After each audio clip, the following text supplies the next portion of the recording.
Halo semuanya, selamat siang. Assalamualaikum warahmatullahi wabarakatuh. Perkenalkan, nama saya Soleka. Saya berasal dari Prodi Manajemen C semester 2. Di sini saya akan menjelaskan tentang komunikasi interpersonal yang efektif, atau kita akan mendefinisikan keterampilan interpersonal. Pertama-tama dapat kita ketahui betapa pentingnya komunikasi tatap muka dalam organisasi telah diakui oleh manajer bisnis dan ahli teori organisasi selama bertahun-tahun. Lalu, pada tahun 1996, Goleman berpendapat bahwa organisasi yang gagal mengenali atau menghargai keterampilan interpersonal dalam diri karyawan, maka mereka tidak akan menghasilkan kepercayaan, kerjasama, dan kreativitas yang dibutuhkan untuk kesuksesan perusahaan jangka panjang. Jadinya, dalam sebuah organisasi ataupun kelompok di perusahaan, kita harus memiliki rasa kepercayaan agar kita dapat menciptakan kerjasama dan agar kita bisa melakukan atau menghasilkan atau mewujudkan tujuan kita di perusahaan tersebut. Lalu bab ini mengulas penelitian dan teori yang menunjukkan bahwa komunikasi tatap muka yang efektif tergantung pada keterampilan interpersonal yang mencangkup kesadaran dan pemahaman pribadi. Apa yang melibatkan komunikasi interpersonal efektif? Satu jawaban untuk pertanyaan yang diajukan oleh tajuk bagian ini adalah bahwa kita membutuhkan keterampilan interpersonal yang baik sehingga kita dapat menanggapi atau bereaksi terhadap orang lain dengan cara yang tampak alami dan efektif. Sebagian besar teks tentang komunikasi bisnis menekankan pentingnya tujuan yang jelas. Jadi kita harus memiliki tujuan yang sangat jelas. Sebagai contohnya, Staton tahun 1996 menyarankan 4 tujuan umum yang dapat berlaku untuk komunikasi lisan apapun. Pertama, untuk diterima, untuk dipahami diterima, dan untuk bertindak. Modul komunikasi interpersonal dari P. Hartley pada tahun 1999 ini menunjukkan bahwa ada sejumlah proses mendasar. Pertama, persepsi sosial. Bagaimana orang A menafsirkan perilaku dan karakteristik orang B.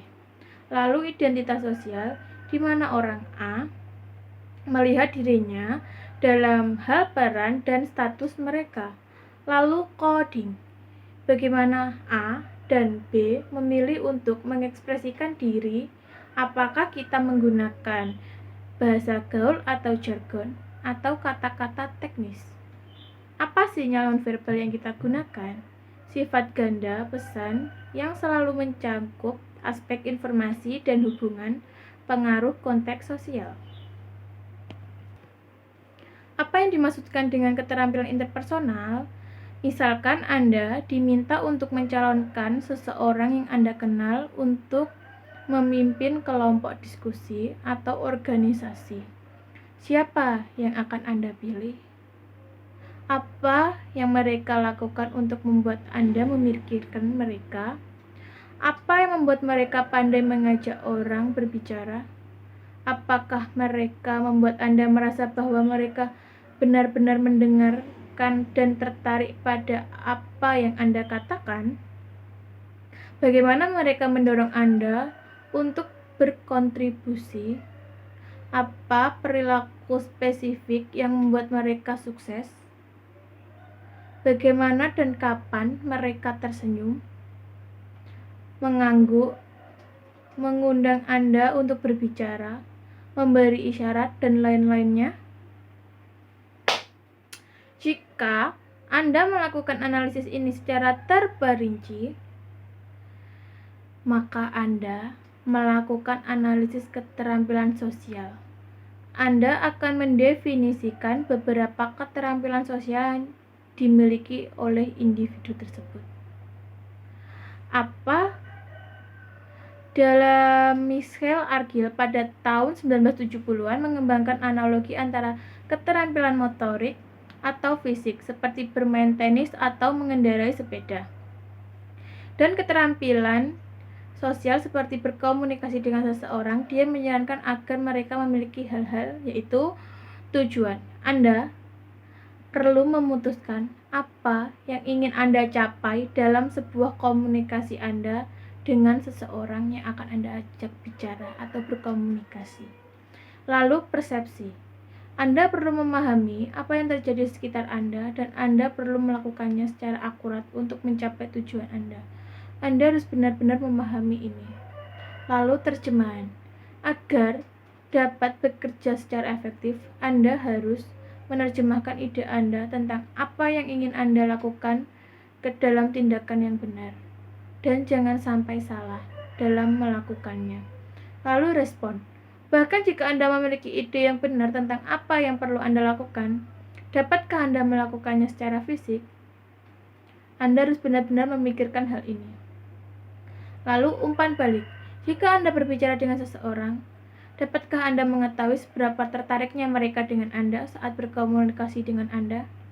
Bisakah Anda mengenali saat mereka bosan atau jengkel? Bisakah Anda secara akurat menafsirkan umpan balik yang Anda terima?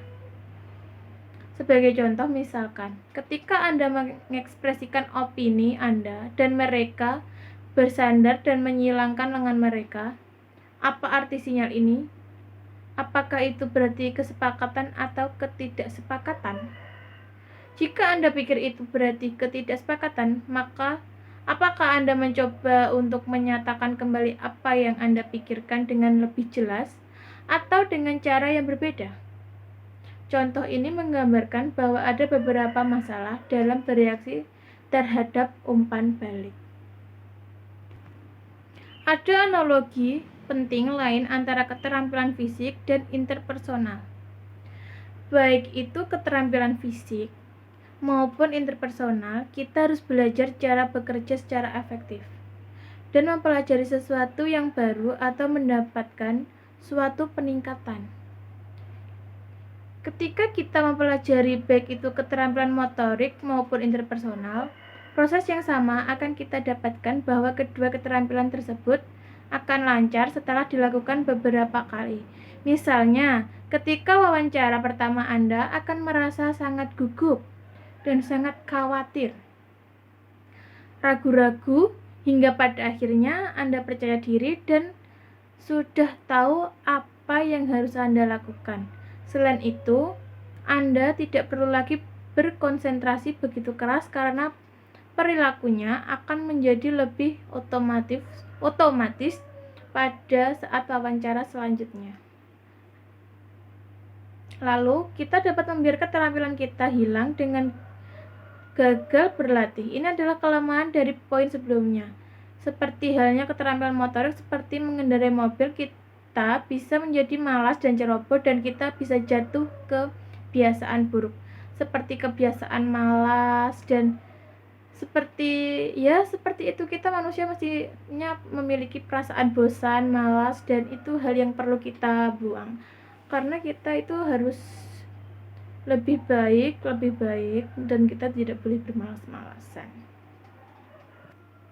Pada tahun 1997, Owen Harigi mengembangkan dan menggabungkan ide-ide penting dari keterampilan motorik atau fisik seperti berikut, yaitu konteks sosial merupakan pengaruh penting pada perilaku kita. Keterampilan yang efektif dalam satu konteks mungkin tidak berfungsi di konteks lain.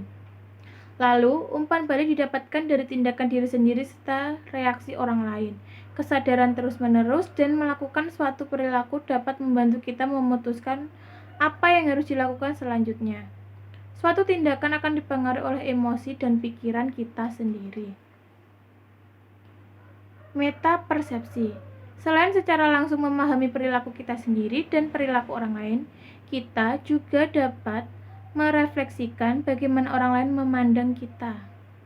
Ini disebut meta persepsi dan telah terbukti menjadi faktor penting dalam menentukan bagaimana orang bereaksi satu sama lain. Misalnya, jika kita melakukan percakapan dan saya mendapat kesan bahwa Anda pikir saya terlalu cerewet atau bawel, maka saya mungkin menjadi lebih pendiam untuk melawan kesan ini. Jika kesan awal saya salah, maka saya mungkin akan membingungkan Anda atau bahkan menyinggung Anda dengan perubahan perilaku saya yang tiba-tiba dan tidak dapat dijelaskan atau berbeda dari sebelumnya. Semisal kita berbincang-bincang dengan orang lain dan kesan awal kita adalah cerewet, bawel, banyak bicara. Lalu kita paham, bahwa kita itu sangat cerewet dan sangat bawel dan banyak omong. Lalu kita mengurangi cara bicara kita. Kita menjadi sedikit lebih pendiam, lalu kita menjadi sedikit bicara, maka orang lain akan salah menangkapnya dan akan salah mengira dan akan terjadi kesalahpahaman. Lalu, menurut Hargi 1997 menyatakan beberapa topik dalam keterampilan interpersonal antara lain yaitu komunikasi nonverbal, penguatan, bertanya, mencerminkan, membuka dan menutup, penjelasan, dan mendengarkan. Komunikasi nonverbal ada berbagai sinyal NVC termasuk ekspresi wajah, tatapan mata, gerakan tubuh, postur, kontak tubuh, perilaku spasial, pakaian dan penampilan, vokalisasi nonverbal atau paralangue, dan bau. Biasanya munculnya reaksi terhadap kombinasi sinyal-sinyal ini. Sebagai contoh, kita dapat memutuskan bahwa seseorang berbohong kepada kita karena mereka gelisah, menghindari kontak mata, ragu ketika mereka berbicara, dan lain-lain. Sinyal-sinyal ambigu misalnya indikator seseorang berbohong sangat dekat dengan sinyal saraf dan kecemasan. Masalah ambiguitas ini sangat penting jika Anda mempertimbangkan untuk menggunakan strategi NVC tertentu. Ada perbedaan budaya yang signifikan dalam makna sinyal nonverbal. Ketika sinyal verbal dan nonverbal tampaknya saling bertentangan, kita biasanya lebih cenderung percaya pesan nonverbal. Perilaku penguatan mendorong orang lain untuk melanjutkan apa yang sedang mereka kerjakan dengan merespon ungkapan pujian, dorongan, dan dukungan. Hal-hal kecil seperti anggukan kepala dengan dengusan dan ucapan hal-hal tersebut sebagai isyarat bahwa seseorang sedang memberikan penguatan terhadap orang lain ketika mereka sedang berbicara, dan aspek ini adalah langkah awal dalam mempelajari proses pentingnya mendengarkan.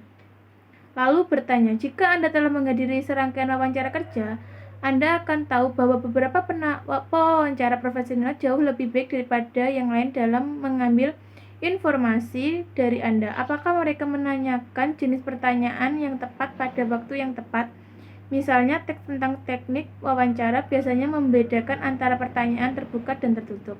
Pertanyaan terbuka memungkinkan orang itu menjawab dengan cara apapun yang mereka suka. Contohnya, apa pendapat Anda tentang kebijakan ekonomi pemerintah? Sebuah pertanyaan tertutup menanyakan informasi spesifik atau jawaban ya atau tidak. Lalu mencerminkan, reflecting atau mencerminkan adalah keterampilan yang sering digunakan oleh konselor atau orang lain yang harus melakukan wawancara yang sangat pribadi, yang ingin orang lain berbicara secara rinci tentang perasaan dan sikap mereka sendiri. Membuka dan menutup, cara-cara di mana kita membangun awal dan akhir dari interaksi tertentu memerlukan pertimbangan. Misalnya, staf penjualan sering menerima pelatihan yang sangat terperinci tentang cara memulai interaksi dengan pelanggan. Seringkali ini melibatkan membuat percakapan untuk menetapkan perwakilan penjualan agar lebih ramah dan membantu daripada hanya tenaga penjualan. Selain itu, ada mendengarkan, pengungkapan diri, dan ketegasan, di mana selama 2 dekade terakhir pelatihan ketegasan telah menjadi salah satu cara paling populer untuk mengembangkan keterampilan sosial. Baik itu dari 4G di mana Anda mengekspresikan agresi secara tidak langsung tanpa konfrontasi langsung, yaitu perilaku agresif, perilaku penurut, perilaku asersif, dan menggunakan perilaku asersif. Dan kita menempatkan keterampilan bersama. Dalam bab ini dinyatakan bahwa keterampilan sosial tergantung pada pemahaman sosial. Anda perlu memahami bagaimana dan mengapa orang berperilaku sebagaimana cara mereka berperilaku. Dalam pelatihan komunikasi ditekankan perlunya pemahaman sosial dan penelitian untuk mengiringi praktik teknik. Salah satu cara praktis untuk berpikir tentang ini adalah dengan pendekatan komunikasi tatap muka sebagai proses dengan serangkaian tahapan, perencanaan, dan persiapan yang dapat Anda lakukan. Lalu, sebelum melakukan komunikasi tatap muka, pada pandangan pertama ini mungkin tampak pendekatan yang sangat disengaja atau bahkan manipulatif dalam suatu hubungan manusia, tetapi tidak dianjurkan agar Anda kehilangan semua spontanitas dan merencanakan setiap pertemuan secara mendetail. Anda beberapa poin yang dibuat oleh Peter Honig.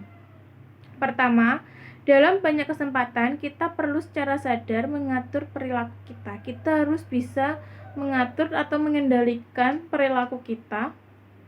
Lalu, salah satu ciri khas orang yang terampil berinteraksi adalah bahwa mereka sering menyatakan tujuan mereka secara terbuka dan eksplisit. Lalu kita akan menjelaskan tujuan kita atau dengan jelas apa itu tujuan kita ingin berkomunikasi dengan orang lain. Jika Anda memiliki tujuan, perilaku Anda harus sejalan dengannya. Jadinya kita harus memiliki tujuan dan perilaku yang satu tujuan atau sama. Jadinya agar orang lain yang kita ajak berkomunikasi mengetahui dan paham jelas apa tujuan kita berkomunikasi dengan mereka. Jadi di video kali ini cukup sekian, aku menjelaskan apa itu bab komunikasi interpersonal atau komunikasi interpersonal yang sangat efektif baik di kelompok, organisasi ataupun perusahaan, yang dapat membantu kita bagaimana kita cara berkomunikasi yang baik dan tujuan yang jelas. Dan intinya semoga video ini dan penjelasan saya dapat membantu kalian semua. Oke, bye. Terima kasih.